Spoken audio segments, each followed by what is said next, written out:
So I am very pleased to be here for the first time. And I hope, Professor Tan, that this is not the last time that you are. So I try to behave today.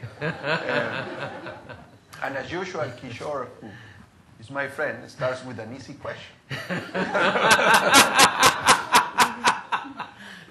Probably I should answer it by saying, if I could answer your question, I would be a rich man. So I would have one short mic.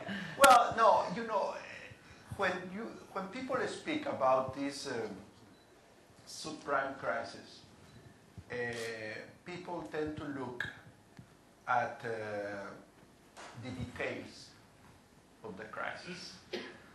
And when they do that, they start to look at the failures of regulation and supervision, not only in the US financial system, but also in other markets where people bought this paper. Or they start saying something that from time to time is heard, which is, you know, bankers are so greedy that they end up being stupid.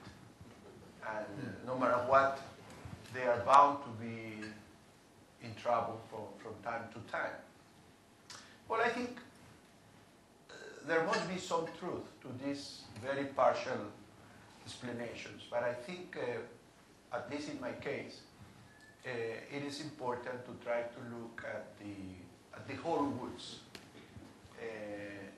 And in defense of my profession, what I can say is that for a number of years, economists, not only in the United States, certainly in the international financial multilateral institutions, and everywhere, have been pointing with serious worry about what is called the global imbalances, the global macroeconomic imbalances. Namely, that a large country, largest economically speaking country in the world, the United States, has been running huge current account deficits, almost 7% of its GDP at its peak in 2006. That on the one hand, and on the other hand, that a number of significant economies, actually many or most of them in Asia, were running huge or significant current account surpluses. This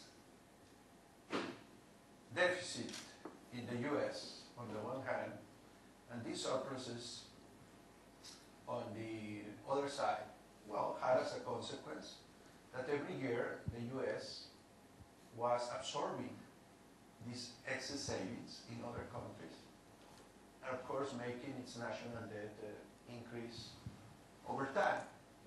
The only way in which you can run a current account deficit is if you receive capital inflows, and part of that inflows really are liabilities.